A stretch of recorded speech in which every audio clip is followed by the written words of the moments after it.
Espero que estejam bem. A arte de hoje, que foi feita pelo Idomínio Ramos. Eu vou deixar passando no fundo quando nós não estivermos assistindo nada hoje. Nós veremos então 3 vídeos meus antigos. Ele se chama O que é o Homem e Sua Decadência. É o segundo vídeo do canal. Primeiro vídeo em que eu comecei a brincar um pouco mais com a edição. Quando eu comecei a colocar mais imagens, colocar musiquinha, né? Eu tava com muito medo, né, de usar alguma coisa que tivesse direitos autorais, então eu mesmo fiz uma musiquinha para colocar no fundo, com violão. Ficou legal e foi bem estimulante fazer esse vídeo, porque eu percebi com ele o que é possível fazer com edição, né. Então, depois dele, eu falei, vou fazer sempre com edição, assim, vou colocar sempre imagens e tal. Mas vocês vão perceber que a edição é um pouco rústica ainda, eu tô começando, não vou perder muito tempo. Eu acho que já tem aquela abertura. Não sei se eu comecei a usar essa abertura no terceiro vídeo ou no segundo. Vamos ver. Não, já tem abertura. Já tem a famosa abertura. Eu gostava de abrir os vídeos com ela. Naquele vídeo anterior eu tinha feito referência.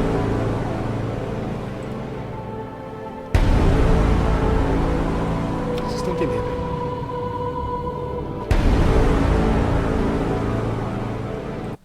São essas as questões aqui, ó. O que o homem tem de especial, o que é o homem e o que significa ser humano. Porque no vídeo anterior, que foi o primeiro vídeo do canal, a gente chegou a enfatizar que no mundo moderno o homem é cada vez mais reduzido à sua animalidade, cada vez mais compreendido em relação à sua animalidade. Como se o humano fosse aquilo que pudesse ser essencialmente identificado com o reino animal. E nós dissemos naquela ocasião que isso era uma redução ontológica. O homem estava sendo reduzido ao animal, o que era uma coisa muito grave. O homem, ou melhor, o fundamento a partir do qual se define o seu ser, vai recuando cada vez mais aos reinos que, no mundo da tradição, são inferiores. Vai recuando ao animal, ao mineral, e assim em direção às partículas mais fundamentais que estruturam a realidade cientificamente apreensível. Esse caminho é exatamente o contrário do caminho que, no mundo da tradição, constitui o próprio ser humano. Pois para ela, o homem nunca é definido em si mesmo ou a partir de um aspecto menor, mas sempre em relação a algo que lhe seja superior. O homem não é definido a partir daquilo que ele tem em comum com os animais, ou em comum com os vegetais, ou com os demais reinos. Isso é importante. Mas ele é definido a partir daquilo que transcende esses reinos, que supera esses reinos, ou que constitui a própria fonte de todos esses reinos. O homem não é a soma das suas partes. O homem é um todo que precede suas partes. As tradições se referem ao ser humano em tom... Isso é importante. O homem não é a soma de suas partes. Ele é algo que precede essas partes mesmas.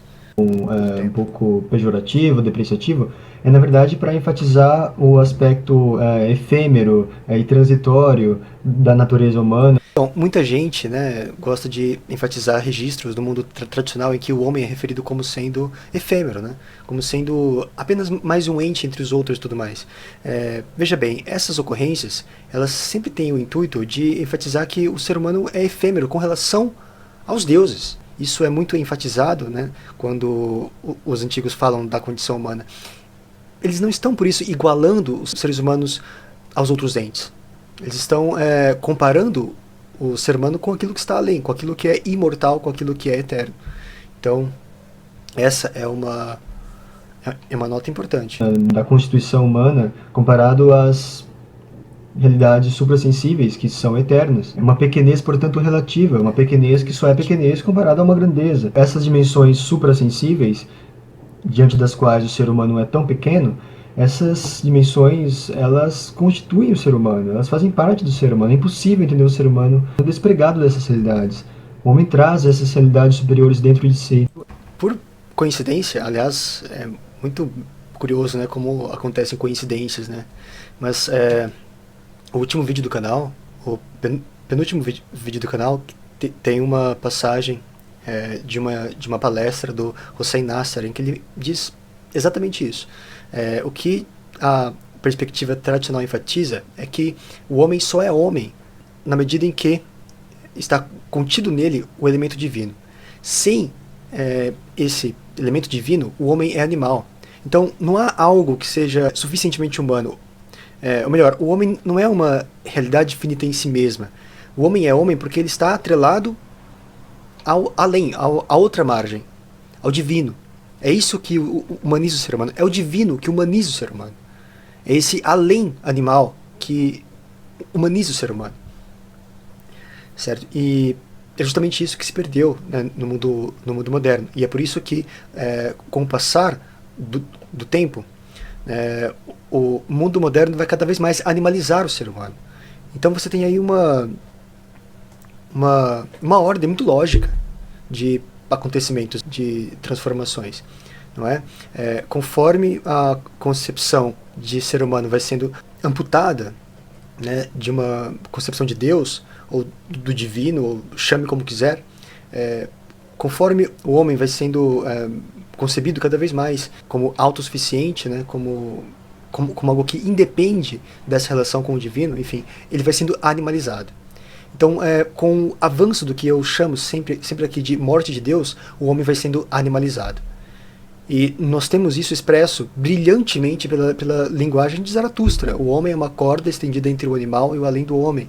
Então, quando o homem deixa de se tensionar com o além do homem, com esse além do homem, com isso que Nietzsche chamou de além do homem, o homem se torna, então, o mais macaco de todos os macacos.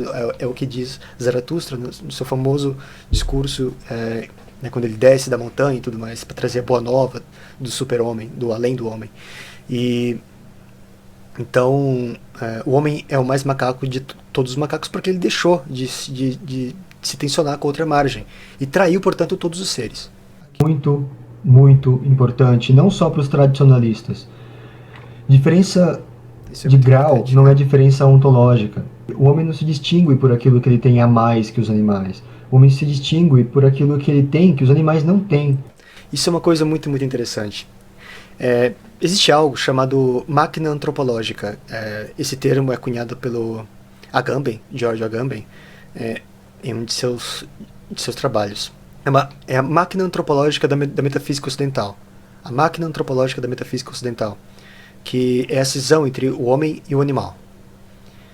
Segundo Agamben, e eu concordo plenamente, isso tem base em uma discussão antropológica e tudo mais, existe uma operação que subjaz, né, ao pensamento ocidental, mas não só ocidental. Eu diria que ele é universal, que é a separação do homem com relação aos animais. Onde termina o animal e começa o homem, aonde começa o homem e termina o animal. Essa cisão é fundamental. Fundamental. E ela está por baixo de muita coisa, né? Qual é o elemento que humaniza o ser humano? Isso está implícito aí em muitas teorias e tudo mais. É preciso que haja um elemento que o homem tenha, que o animal não tem em absoluto. É esse elemento que vai servir de base para fazer uma cisão entre o animal e o ser humano. É assim que se opera no mundo da tradição. O homem é homem porque ele possui algo que o animal não tem em absoluto. Os deuses confiaram ao homem uma missão que eles não confiaram aos outros seres. Eles fizeram o homem de um jeito que é diferente do jeito com o qual eles fizeram os outros seres. E é um ser que difere na sua própria constituição. Ele tem uma parcela dos deuses, ele tem um fogo que é exclusivo dos deuses. E, enfim, seja como for, o homem é homem porque ele possui algo que os animais não têm. Se nós ficarmos insistindo em uma cisão ontológica entre os homens e os animais, baseada em critérios quantitativos, ou seja, o homem tem mais razão do que os animais têm, o homem tem mais capacidade de tal coisa do que os animais têm, enfim, se nós continuarmos nisso, nós falharemos nessa cisão entre o animal e o ser humano, porque nós teremos aí uma continuidade substancial, né? Essa posse constitui uma diferença, na verdade, qualitativa. Recentemente eu vi uma notícia de que um orangotango conseguiu utilizar um instrumento, um galho, no caso, para pegar um peixe, né, para pescar. E a notícia dizia que o orangotango estava prestes ou já tinha chegado à idade da pedra. E uma tal notícia, na verdade, não diz algo sobre o orangotango, mas diz muito acerca do ser humano melhor. Como que nós enxergamos o ser humano. Nós realmente achamos que a única coisa que nos distingue dos animais é que nós temos certas capacidades hipertrofiadas. Ou seja, a gente observa a natureza e os animais, qualquer trabalho, entre aspas.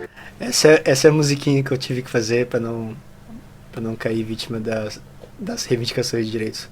Qualquer trabalho que eles fazem, nós dizemos, mas o homem faz melhor. Nós vemos o João de Barro construindo o seu ninho e a gente pensa, ok, mas o ser humano constrói arranha-céus.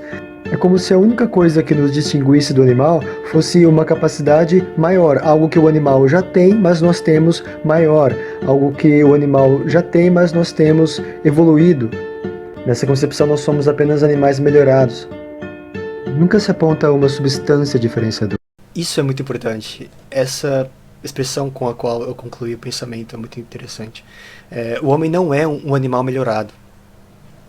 O homem não é um animal melhorado, ou melhor, o homem não é um animal hipertrofiado. O homem não é um animal com um cérebro hipertrofiado apenas. Ele tem substancialmente algo diferente. Ele tem essencialmente algo diferente. Que não é quantitativo. Não é apreensível por critérios quantitativos. Nunca se aponta algo que o homem tem que o animal não tem em absoluto. Algo de que o animal é absolutamente despossuído. Porque se nós colocamos a razão como o fundamento da diferenciação ontológica entre homem e animal, sem questionarmos que razão é essa, ou seja, operando dentro da nossa concepção de racionalidade, pois isso que nós chamamos de razão não passa de uma capacidade de computar informações, que é diferente do intelecto que ultrapassa essa razão. Enfim, se nós colocarmos essa razão, essa racionalidade técnica, como o fundamento da diferenciação ontológica entre homem e animal, nós entraremos numa enrascada. Porque os animais possuem isso, claro, em menor grau, em um grau às vezes muito ínfimo, mas possuem isso, possuem essa capacidade. Portanto, é necessário um outro elemento, um outro fundamento para a diferenciação entre homem e animal. Bom, por alguns motivos que talvez fiquem claros no fim do vídeo, eu vou apresentar a perspectiva tradicional dessa diferença ontológica com uma citação de um filósofo moderno. Esse filósofo escreveu no século XIX as palavras que ele pôs na boca de um personagem que seria algo como um profeta. Não por acaso ele batizou esse personagem com o nome de um profeta. Depois de ficar 10 anos em solidão na montanha, esse profeta retorna ao vale, retorna à cidade, retorna ao mercado e então proclama a sua verdade. O homem é corda estendida entre o animal e o além do homem. O termo Übermensch é traduzido como super-homem em muitos contextos, acabou se popularizando assim, mas na verdade raros são os conhecedores de Nietzsche que utilizam ainda essa tradução. Isso não por um preciosismo e tal, mas porque dizer super-homem acaba induzindo a imagem de um homem hipertrofiado, um homem que continua homem, mas melhorou, como se fosse uma evolução do mesmo, uma evolução que mantém o mesmo. E é exatamente o contrário disso que Nietzsche está falando, certo? Nietzsche, quando fala de Übermensch, ele está falando de algo após o homem, de algo além do próprio humano. Mas, por favor, isso aqui não é uma discussão de Nietzsche. Eu estou usando essa passagem porque eu acho que é uma das mais perfeitas, das mais acessíveis para a nossa mentalidade ocidental, para fazer a transição para a concepção tradicional de ser humano. Uma corda sobre um abismo, perigosa travessia, perigoso caminhar, perigoso parar e olhar para trás. O grande do homem é ele ser uma ponte e não uma meta. O que se pode amar no homem é ele ser uma passagem, um acabamento. Eu só amo aqueles que sabem viver se extinguindo, porque são esses os que atravessam de um para o outro lado. Bom, na segunda parte do vídeo eu vou falar um pouco sobre por que eu escolhi essa passagem, porque eu acho que Nietzsche é importante para os tradicionalistas, mesmo sendo Nietzsche o que há de mais moderno. Nas tradições, a diferença do ser humano para com os demais seres não é uma diferença de grau, é uma diferença ontológica. E tal como sugere essa imagem belíssima que eu peguei de Nietzsche, essa diferença ontológica com relação aos outros seres denota uma direção, uma movimentação, não de retorno para a condição anterior e inferior, mas de superação dessa condição, da superação da condição animal. Mas essa separação, na verdade, não deixa esses outros entes para trás, como que desprezando-os, porque o homem carrega eles dentro de si. O homem carrega consigo os entes para onde quer que ele vá. A Adão foram confiados os nomes de todas as coisas. E quando ele cai com os nomes. Essa parte é uma parte em que eu me refiro a uma noção que percorre quase todo o esoterismo, que tem uma de suas mais eloquentes manifestações na noção de o homem universal, o macro-homem, que é aquele que carrega dentro de si o nome de todas as coisas, o nome de tudo que existe, ou os nomes, né, de tudo que existe. E por nomes, né, a sabedoria tradicional se refere à essência dessas coisas, né? Então o homem carrega tudo dentro de si. O homem carrega todos os reinos dentro de si. E até por isso que ele pode também ser identificado com a pedra, com o animal, com a planta. Porque o homem contém o mineral, o homem contém o vegetal, o homem contém o animal. Entendem? Então é possível qualquer discurso que identifique o ser humano com esses reinos. Porque o homem contém, de fato, esses reinos. O homem carrega todos esses reinos. Manifestação a todos os entes do mundo. Ou seja, os entes é que estão no ser humano, não o ser humano nos entes. Nas tradições, o homem é posto... eu fiquei de fazer um remake desse vídeo, desde o ano passado eu estou de fazer um remake desse vídeo, mas seja como for, eu acho que eu sintetizei muito bem esse ponto nessa última frase aqui. Heidegger, né, no seu Ser e Tempo, quando ele vai caracterizar Dasein e tudo mais, ele sempre enfatiza que o homem está no mundo, o homem é um ser no mundo. O homem é um ser no mundo. Dasein é um ser no mundo. Mas ele não está no mundo como essa caneca está no mundo, certo? Como essa tesoura está no mundo. Como essa régua está no mundo, como um cachorro está no mundo, como uma planta está no mundo. Não. O modo de ser no mundo do ser humano é diferente. O homem é no mundo de uma maneira diferente que os animais. Ele não pode ser confundido com os entes. Humano nos entes, nas tradições. Ou seja, as coisas estão no homem, não o homem nas coisas. O homem é posto no mundo como um representante de Deus, califa, ou vice-regente de Deus. Hoje as pessoas tendem a interpretar isso como um certo antropocentrismo, uma certa arrogância humana, não é frente aos outros seres desprezíveis. Mas não é assim. O homem, quando atende ao chamado do ser, o homem, quando cumpre a sua função de vice-regente de Deus, o homem, quando atende aquilo para o qual ele foi projetado, ele, na verdade, cumpre o destino de todos os outros seres. O além do homem é o sentido da Terra. Portanto, a concepção tradicional do ser humano como representante de Deus na Terra não é uma expressão de nenhuma arrogância, é, na verdade, consciência de um privilégio que traz consigo uma enorme responsabilidade. Uma responsabilidade que nenhum outro ser poderia assumir pela sua própria constituição, inclusive física. Eu mencionei lá atrás que muitos interpretam como uma espécie de arrogância humana, não é? O ser humano afirmar-se como representante de Deus na Terra. Mas esse é o sentido do ser humano. E quando o homem se esquece desse seu privilégio ontológico, ele trai todos os seres. Ao extraviar-se, o homem trai os seres. O homem tem a função de elevar os entes ao ser. O homem tem a função de conduzir todos os entes a uma relação com o ser, através dele mesmo, homem. Ao extraviar-se da sua natureza, da sua essência, isso o ser humano trai os próprios... O homem conduz os entes ao reencontro com o ser através do símbolo, incluindo os entes em seu sistema simbólico, dentre outras coisas também. Mais que confiaram no ser humano, que confiam no ser humano, pois é no ser humano que todos os entes culminam.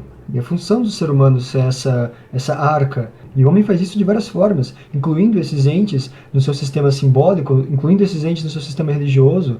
Esse homem extraviado e esquecido dessa função, esquecido da missão pela qual ele existe, ele sim é uma anomalia cósmica. O homem moderno é uma decepção não só para si mesmo. Aliás, ele gosta de se autodepreciar, né? Mas ele é uma decepção para todos os seres. O homem moderno é a decepção de todos os seres. Porque ser homem significa estar tensionado a outra margem, de modo que a totalidade dos entes encontre nele, no ser humano, uma direção, uma passagem, e através dele, para além dele, um sentido. O homem carrega todos os entes, o homem carrega todos os animais dentro de si, mas apenas para conduzi-los à outra margem, para conduzi-los à meta única. Assim o ser humano justifica os entes, assim o ser humano justifica o mundo, assim o ser humano justifica sua existência. A miséria humana na modernidade consiste em que, em algum momento, o homem se esqueceu da outra margem, se esqueceu da direção. A corda soltou-se da outra margem. O homem desprendeu-se do além do homem. E como resultado, ele não só retrocedeu à outra margem, a do animal, como se tornou ainda mais animal do que todos os outros animais. Porque entre os animais, não há nenhum que tenha retrocedido. Nenhum animal retrocedeu no sentido de que nenhum animal se extraviou. Nenhum animal saiu da sua essência. Um pássaro nunca se extraviou dos... Nenhum animal já saiu de sua essência. Um macaco, ele sempre vai ser macaco. Um pássaro sempre vai ser um pássaro. Certo? Uma flor sempre vai ser uma flor. Ela nunca vai ser outra coisa.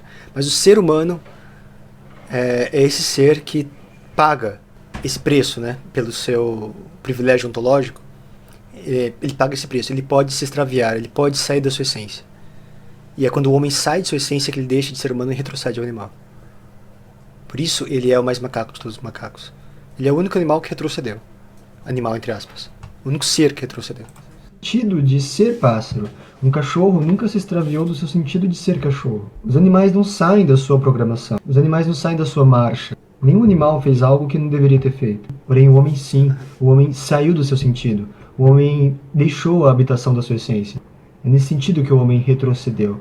Pois lembrando, nessa corda o homem não pode ficar parado, certo? Ou ele está indo em direção ao além do homem, ou ele está retrocedendo em direção ao animal. Então o homem é esse elástico, né? Se ele se solta da outra margem, dessa margem que nós chamamos e entendemos como sendo divino, ele então retrocede ao animal. Mas parado ele não fica. É por isso que nesse discurso de Nietzsche, né, no começo do Zaratustra, ele diz que é um perigoso caminhar. A imagem que ele usa é a imagem do bailarino da corda. Não é? É aquele homem que está caminhando pela corda. Ele está se equilibrando, ele não pode ficar parado. Ele tem que ir para frente ou ele tem que retornar. Então, esse é o tal do perigoso caminhar, né, que Zaratustra nos fala nesse belo discurso. Quando ele se desata da outra margem, ele recua a outra, mais ou menos como um elástico, digamos assim. Mais ou menos como um elástico preso entre dois pontos, certo? Quando o elástico se solta de uma, ele recua a outra. Assim é o ser humano. Quando se desata da outra margem, ele recua para a outra. Quando sai do seu sentido, quando se extravia do seu sentido, é como se o ser humano estivesse recuando a outra margem. Nenhum animal se extraviou. Nenhum animal saiu da sua essência. Porém, o homem sim. O homem saiu do seu sentido. O homem deixou a habitação da sua essência. Sem dúvida, uma pessoa religiosa diria que esse privilégio de extraviar-se diz respeito, em última instância, ao privilégio do livre-arbítrio, que é justamente um componente que, em muitos sistemas, difere o ser humano dos demais seres. Nós somos grandes porque podemos ser pequenos. Nós somos pequenos porque podemos ser grandes. Um animal pode permanecer animal, é da sua condição ontológica. O ser humano não. O ser humano não pode permanecer animal. Mais importante, ele não pode nem mesmo manter-se dentro dos limites da sua própria humanidade. Ser homem é poder abrir-se, escancarar os limites da sua própria humanidade, deixar-se penetrar pelas irradiações da outra margem. Só o homem pode isso. E atencionando-se a essa outra margem, correspondendo ao seu magnetismo, é que o homem então existe, enquanto homem. Uma humanidade autêntica está sempre tensionada com o além-morte, com o além animal, com o além-psique, com o além-homem. Ou seja, com Deus. Não dá para falar do homem sem falar dessa outra margem. Não dá para falar do homem sem falar de Deus. Ou melhor, dos modos de relação com Deus. Por quê? Porque o homem não é uma realidade objetiva. O homem é uma relação. E é justamente esse fenômeno que nós observamos. Quando nós vemos o ser humano definido em termos de animalidade, quando nós vemos o ser humano definido em termos químicos, meramente, enfim, esse recuo de que fala Nietzsche é, portanto, verdadeiro. A ciência, os divulgadores de ciência, quando tentam resgatar a dignidade do homem frente a essa identificação humana, eles são patéticos. O ser humano é poeira, o ser humano a poeira das estrelas. O homem, o único homem, supera em dimensão e dignidade a maior das estrelas do universo. E supera não por ser o predador do espaço sideral, mas por conter dentro de si essa maior estrela do universo. Você percebe a decadência? Isso significa que o homem pode ser identificado em qualquer substância básica de qualquer coisa.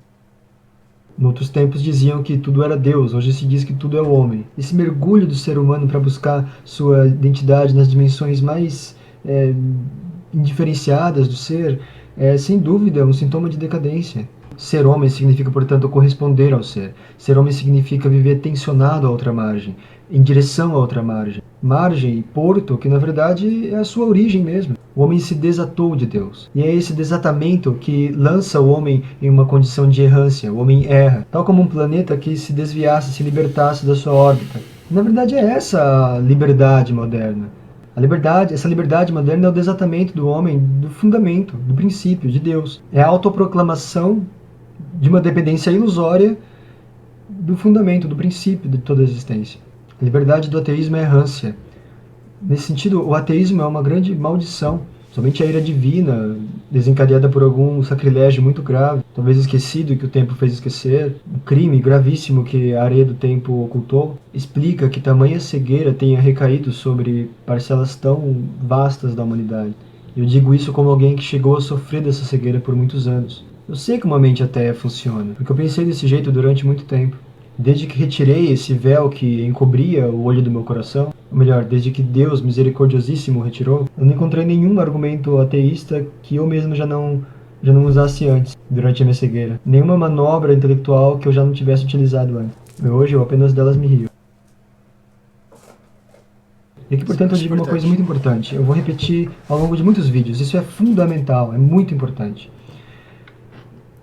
Essa concepção de homem, ela tem desdobramentos. Dentre esses desdobramentos, há aquele que diz respeito à sociedade, à concepção de sociedade, a concepção de organização social, a concepção de moral, a concepção principalmente de política. Porque se é essa a função do homem, se o homem está aqui na Terra para isso, para corresponder ao ser, então toda a sociedade deve ser organizada de modo que esse objetivo seja alcançado. Toda política humana foi, até a modernidade, uma teologia política, uma política teológica. A sociedade humana é uma escadaria para o além do homem. O Nietzsche mesmo concebe a sociedade humana como uma espécie de escadaria, uma espécie de pirâmide montada para que uma sociedade, mesmo que ela seja numerosíssima, consiga completar esse projeto, mesmo que seja em um único homem, forjar o homem perfeito, obter o homem perfeito, erguer o ser humano, carregar esse ser humano a essa altura, mesmo que seja em um único indivíduo. E aqui eu falo aos meus colegas de profissão também, porque a minha formação oficial é sociologia. E a concepção que nós temos de sociedade, principalmente na sociologia, é uma concepção completamente humanista, reduz a sociedade aos interesses do animal humano. O próprio economicismo, que está tão presente nas ciências sociais, mesmo quando ela fala em símbolos e coisas aparentemente extra-econômicas, ela na verdade copia, ela mimetiza o esquema de trocas, certo?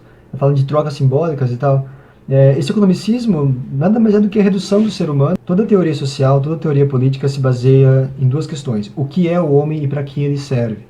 Onde essas questões não estão apresentadas explicitamente, elas estão implicadas, às vezes até escondidas calculadamente. E qual é o homem que nós vemos nas teorias sociais e teorias políticas modernas? Esse homem animalizado, esse homem que recua cada vez mais ao que há de besta nele mesmo. É esse homem amputado do seu órgão de relação com o divino. E isso as ciências sociais declaram orgulhosamente. Ela tem orgulho de dizer que o seu objeto foi construído, foi delimitado de modo a não ser infectado por nenhuma noção religiosa, como se pudesse haver um tal homem. Quando as ciências humanas tentam abordar fenômenos não circunscritos à experiência humana concreta e imediata, ela acaba concebendo essas experiências como construções humanas, como convenções ou como epifenômenos da matéria, ou seja, como subproduto de relações materiais, como meras convenções, como ela não atribui realidade a essas coisas, ela apenas concebe elas como tendo valor na medida em que os homens dão valor a elas.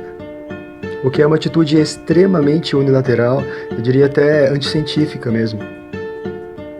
A concepção que nós temos de sociedade no Ocidente é, em linhas gerais e falando bem simplificadamente, uma organização estruturada com vistas à satisfação das necessidades imediatas do homem. O homem modifica a natureza com vistas à manutenção da sua existência concreta. É por isso que ele se agrupa, é por isso que ele coopera. Mas essa sociedade, com essas finalidades, é a sociedade das formigas. Quando as ciências sociais, quando as ciências humanas de modo geral retiram do ser humano essa relação com o ser, essa relação com Deus, ela imediatamente já perdeu o sentido, ela deixou de falar do homem ou da sociedade. Porque, repito, não há homem sem uma relação com Deus, não há homem sem uma relação com outra margem. Tanto é assim que as sociedades modernas, que se pretendem laicas, elas acabam reproduzindo muitos princípios operativos do mundo da tradição, do mundo religioso, da sociedade religiosa. Eu percebo que muitos religiosos acabam aderindo a algumas ideologias modernas sem perceberem que essas ideologias, em seu fundamento, traem a própria religião. Você não pode, ao mesmo tempo, determinar o ser humano a partir da sua relação com Deus e, ao mesmo tempo, determinar o ser humano como um animal, ou a partir da sua animalidade, como fazem todas as ideologias modernas, praticamente.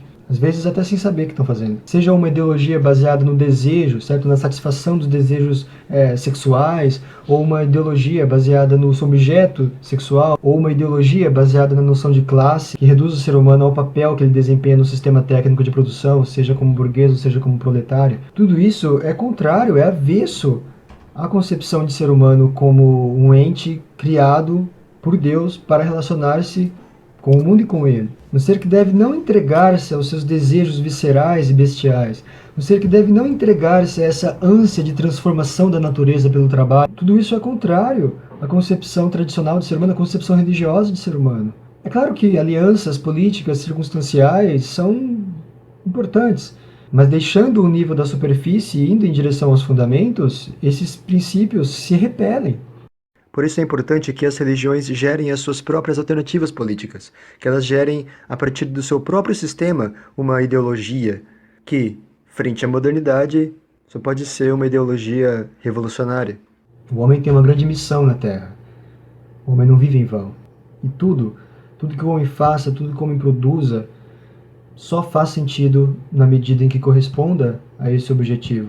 Qualquer coisa fora disso, qualquer fundamento que se coloque que não seja um fundamento correspondente a essa condição humana de criatura perante Deus, qualquer coisa fora disso é algo que aparece em algumas tradições, especialmente monoteístas, como uma idolatria. Parece que as pessoas se esquecem disso. Mas quando você retira da regência da sociedade o princípio divino e coloca qualquer outro princípio humanista, você está delegando a esse princípio uma prerrogativa que é divina. Somente Deus pode exercer essa função. Ou Deus está na regência da sociedade humana, ou uma sociedade é regida pelas leis divinas, ou pelas leis que Deus concedeu, revelou aos seres humanos, ou nessa sociedade não se reconhece Deus.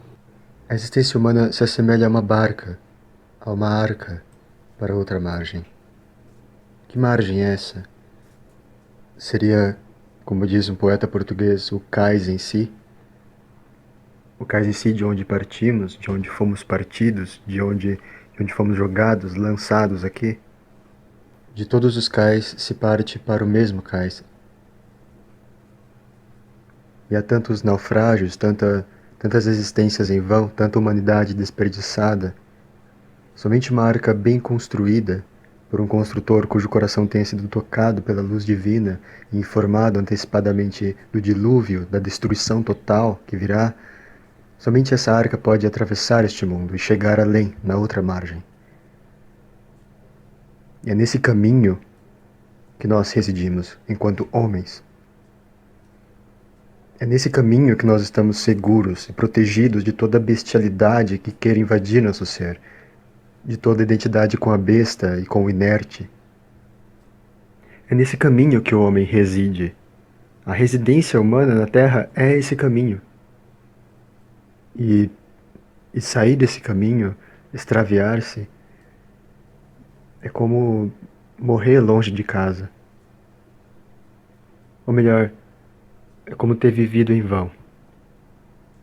Bom, acho que está evidente por que eu peguei essa imagem nietzschiana de que o homem é uma corda estendida entre o animal e o homem, para falar da diferença entre a concepção de homem moderno e a concepção de homem tradicional, certo? Em seguida, eu passo aquela consideração sobre Nietzsche, que eu acho que eu já fiz algumas vezes também no canal depois, não vou precisar repetir, a gente não vai precisar assistir agora aqui. Vamos passar para outro vídeo, mas antes eu vou conversar com vocês. Esse vídeo esclarece muita coisa, muita coisa. Tem muitas críticas que me fazem, tem muitas perguntas que me fazem e tal, que, cara, estão respondidas aí nesse vídeo. Hoje mesmo, mais uma pessoa veio afirmar a relação de identidade entre o homem e o animal. Eu acho que vídeos assim ajudam a esclarecer um pouco que a diferença não pode ser demarcada quantitativamente ou em uma forma de continuidade com os animais, de forma alguma.